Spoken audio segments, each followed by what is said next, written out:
नमस्कार मंडळी. मराठी भूतांच्या गोष्टी या युट्यूब चॅनलवर आपलं स्वागत. आजच्या आपल्या कथेचा विषय आहे चंदू.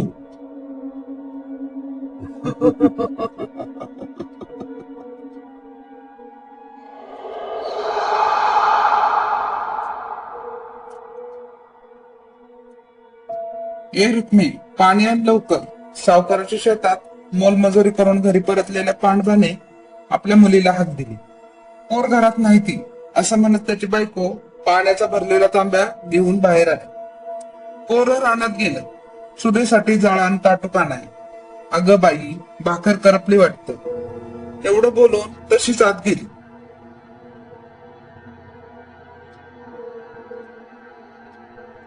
तोंडावर पाणी घेऊन पांडवा आत आला आणि डोक्याला बांधलेल्या कापडाने तोंड पुसत म्हणाला, कितीदा सांगितलं पोरांना असली कामं लावायची नाहीत म्हणून.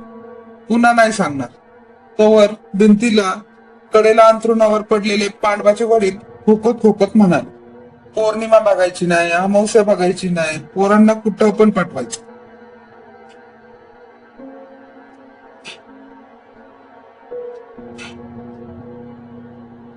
इकडे रत्न जंगलात लाकडे जमा करत होती आणि तिचा भाऊ दंगा मस्ती करत पक्ष्यांच्या मागे दगड मारत खेळत होता. रत्न 12-13 वर्षाची तर भाऊ चंदू हा 10 वर्षाचा होता. सूर्यास्त झाला तसा घरच्याकडे परतणाऱ्या जंगलातल्या पक्ष्यांचा किलबिलाट वाढला. चंदू अंधार पडला, चल घरी नाहीतर आई मारत. एवढं बोलून रखमाने जमवलेल्या लाकडाची लहानशी मोळी बांधून डोक्यावर घेतली. दोघही रानातल्या चिंचोळ्या वाटेने घराच्या दिशेने चालू लागले.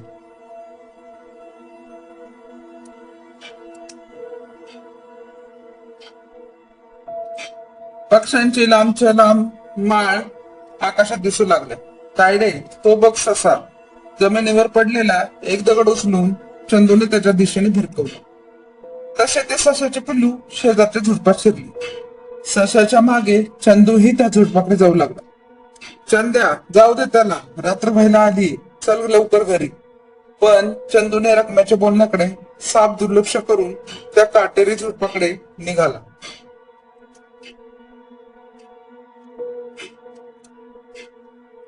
चंद्या, हे नाही तर बस इथंच. आणि रखमा तशीच पुढे चालू लागली. काही पाऊल चालते तोच आई ग म्हणून चंदूचा जोरात ओरडला, चंदा, मला तुझे नाटक माहित आहेत, बस ओरडत. रखमा तशीच पुढे चालू लागली. आता अंधार पडू लागला होता. आई, चंदूच्या ओरडण्याचा आवाज पुन्हा आला तशी रखमाने डोक्यावरची लाकडीची मोळी जोरात जमिनीवर आपटली आणि रागारागाने मागे फिरली.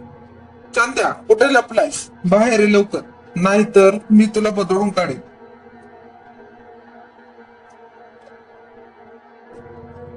तिला कसलाच आवाज येत नव्हता. ती सावकाश पुढे चालू लागली. चंद्या, नाटक बंद कर, रात्र झाली. इतक्यात तिला चंदूचा आवाज आला, ताई, मला वाचव ग. मला आवाजात कमालीची वेदना जाणवत होती. चंद्या, कुठं आहेस? काय लागलंय? होय रे तुला. काळजीने रखमाने इकडे तिकडे शोधू लागली, पण चंदू कुठेच दिसत नव्हतं. ती पण आता थोडी घाबरली होती, कारण आता पूर्ण अंधार पडला होता.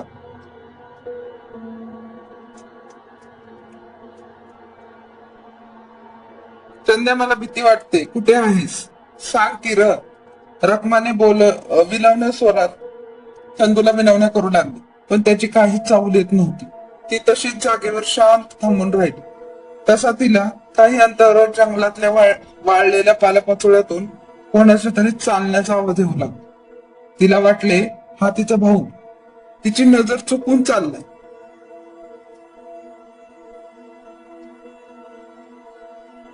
ती स्वतःशीच पुटपुटली, चंद्या, तुला बडवतच घरी नेते बघ. असं बोलून तिने जमिनीवरची वाळलेली काडी उचलून हातात घेतली आणि समोर पाहिलं तर कसलाच आवाज नाही आणि कशाचे चावलंही नाही. रखमा आता चांगलीच घाबरली. अंधाराशी लपंडाव खेळणारे काजवे आणि किर किर आवाजाने शांतता भंग करणारे रातकिडे यांचाच आवाज. ताई, ए ताई, मला वाचव की ग ताई.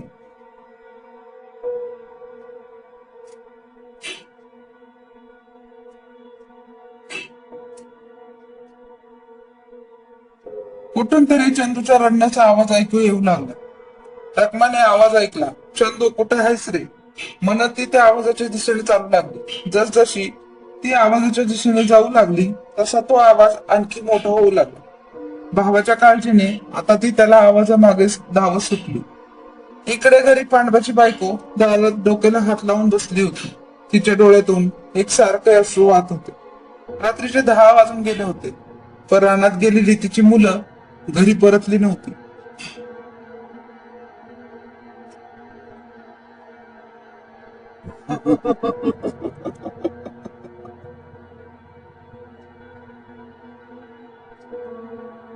शेजारची हौसा तिला धीर देत म्हणाली, डोळ्यातून पाणी काढू नको पोरी. तुझा नवरा गेलाय ना पोरांना शोधायला. तो बघा आला पांडवा. एकटाच परतलेल्या नवऱ्याला समोरून येताना पाहून आओ बोला की काहीतरी. पोरं कुठे आहेत? कोंडबा शांतपणे म्हणाला, सारं गाव शोधलं, रानात पण पाहिलं, पोरं कुठंच नाहीत.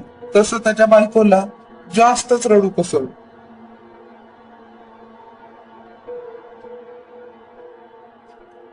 पांडव्याचे वयस्कर वडील हातातली काठी टेकत टेकत बाहेर आले आणि आपल्या मुलीला उद्देशून म्हणाले, पांडू जरा आत ये. पांडू, आज पौर्णिमा आहे. दोघं बी पोरं जंगलात गेले. दोघं बी पोरं जंगलात वेळ वाया घालू नको. कोणाला तरी संघ घे आणि जंगलात जा. पांडवा समोर ऐकण्याशिवाय कोणताच पर्याय दिसत नव्हता. पांडवा बाहेर आला आणि समोरच उभा असलेल्या हनुमाकडे पाहून म्हणला, हनुम्या, घोंगडा आणि पडिता पेटवून घे. जंगलात जायला लागणार आणि कोण येते का बघूया.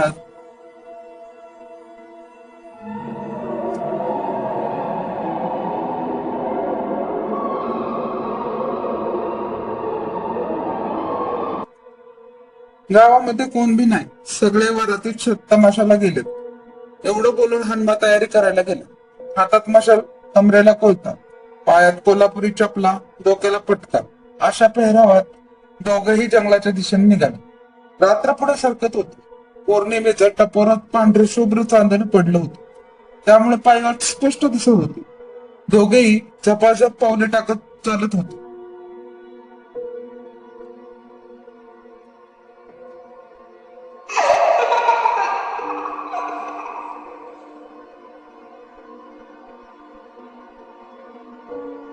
इकडे रखमा चंदूच्या आवाजामागे धावता धावता खूप दमली होती. इतक्यात तिला समोर काही अंतरावर चंदू उभा असलेला दिसला. तिला चांगलीच धाप लागली होती. पूर्ण शरीर घामाने भिजले होते. थोडा वेळ तशीच उभी राहून ती चंदूला बोलू लागली, चंद्या, काय नाटकं लावलीत? चल घरी, नाहीतर बाप मरेपर्यंत मारे. तशीच ती उभी राहून त्याला पाहत होती. तो तसा शांत उभा होता, कसलीच हालचाल न करता.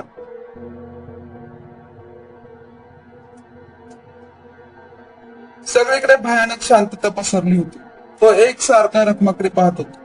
अचानक तो धावत सुटला आणि त्याच्या भोवती गोल गोल धावू लागला. हे सगळं काय चाललंय? रखमाला समजण्याआधी पलीकडे होत. ते भयभीत होऊन फक्त पाहत होती. धावता धावता तो अचानक जागीच थांबला आणि तो रखमाकडे पाहून हसू लागला. तिनेही ओळखले, हा आवाज तिच्या भावाचा नव्हता.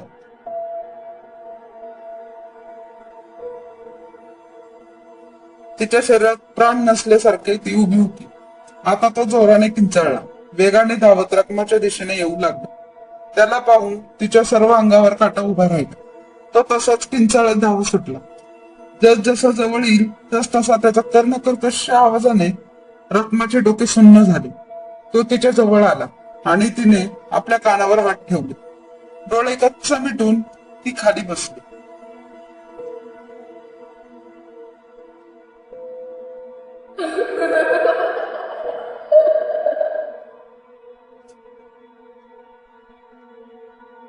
अचानक सगळं शांत झालं. रातकिड्यांची किरकिर आवाज तेवढीच या शांततेला भेदक होती.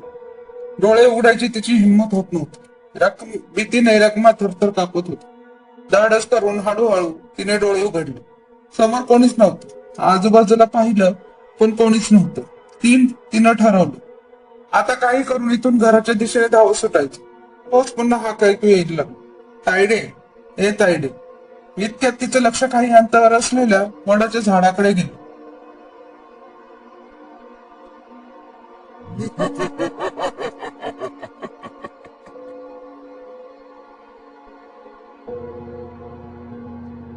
चांदण्याच्या प्रकाशात तिला त्या झाडांच्या पारंब्यामध्ये काहीतरी लटकत असल्याचं स्पष्ट दिसत होतं. तिची पुढे जाण्याची हिंमत होत नव्हती. तिला पुन्हा हा काहीतू आली. तशी थोडं पुढे जाऊन तिनं पाहिलं आणि तिला रडूच कोसळलं. समोर पारंब्यामध्ये तिचा भाऊ चंदू लटकत होता. अंगावर अनेक जखमा झाल्या होत्या. त्याची कपडे पूर्ण फाडून छिंद्या झालेल्या होत्या. आपल्या भावाची अवस्था बघून तिला हुंदका आवरणं कठीण झालं.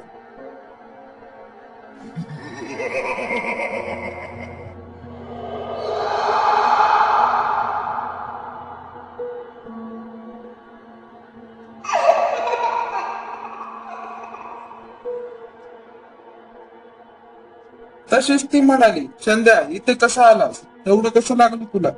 तिने कसे तरी त्याला खाली घेतलं, आपल्या मांडीवर चंदूचे डोके ठेवले आणि चंदूच्या जखमा पाहून तिच्या डोळ्यात एक सारखे अश्रू वाहू लागले. कसं लागलं तुला एवढं? रखमाने त्याला विचारलं. तसं त्याने तिला मागे पणास खुणवली. तिनं सहज फिरून मागे पाहिलं आणि तिची बोबडीच वळली. तिला दरदरून घाम फुटला. अंगात उरलेला प्राण कुणीतरी काढून घ्यावा तशी तिची पीठ सुन्न झाली.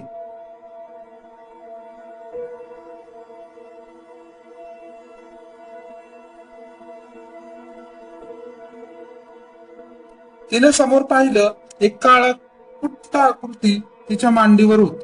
लाल बुंद डोळे आणि भयानक हास्य त्या आकृतीच्या चेहऱ्यावर होत. हे आई ग! रखम जिवंत जीवाच्या आकंताने ओरडली आणि पिशाचाला जोरात ढकलून चंदूच्या दिशेने धावली. आता दोघे भाऊ बहीण एकमेकांचा हात घट्ट पकडून वाट दिसेल तिकडे सैरा वैरा धावू लागले. काट्याकुट्यातून ते धावत होते, पडत होते, पुन्हा एकमेकाला सावरत धावत होते. खूप उशीर तसे धावत राहिले, पण फिरून फिरून त्याच जागी येत होते. दोघे आता खूप दमले होते. चंदूच्या जखमेतून रक्त वाहत होते. रखमा देखील घामाने भिजली होती. धापा टाकत चंदू म्हणाला, तायडे माझ्या अंगात ताकद नाही, आता पळायची. ताई लय भूक लागली, तहान बी लागली ग. रखमाचं लक्ष एका दगडाकडे गेलं. तिनं चंदूचा हात पकडून त्याला तिथं बसवलं. चंदू डोळे मिटून पडून राहिला. रखमा अजूनही भीतीने थरथर कापत होती. भेदरलेल्या नजरेने आजूबाजूला पाहत हात जोडून देवाचा धावा करू लागला.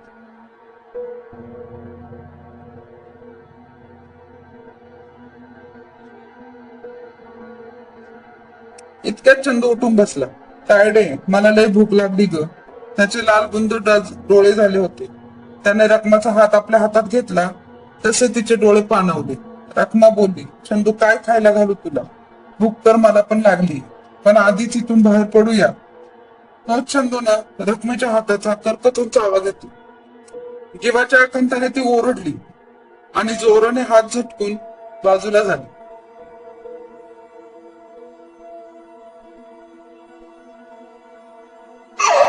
जखमेतून एकसारखं रक्त वाहत होतं. एका हाताने जखम दाबून धरून ती चंदूवर ओरडली, चंद्या डोकं फिरलं का तुझं? तसा चंदू उठून उभा राहिला. त्याचा कमालीचा रागीट झाला होता. रखमाच्या जखमेतून वाहणाऱ्या रक्ताकडे पाहून बोलली, मला लई भूक लागली. रखमाला काय करावे सुचत नव्हते. त्याने तिला ढकलून खाली पाडले आणि जमिनीवरची काठी उचलून जोर जोरात तिच्या डोक्यावर फटके मारू लागले आणि किंचाळू लागले, मला लई भूक लागली.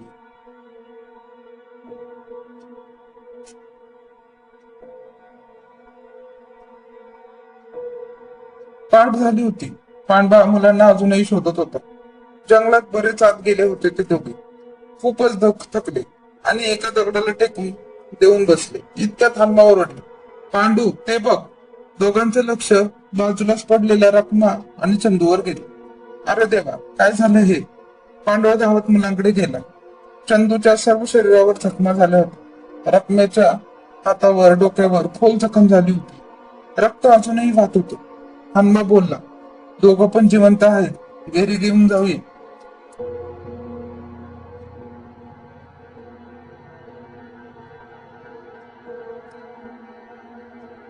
पांडवाने देवाचे हात जोडले आणि गावच्या डॉक्टरच्या घरी निघाली. काही दिवसांनी, ताई तुला एवढं कसं लागलं ग? मी इथून पुढे तुझं सगळं ऐकणार, तुला कधी कधी सोडून कुठं पण जाणार नाही. मला माफी कर ग. चंदूचा समजूतदारपणा पाहून रखमाचे डोळे भरून आले.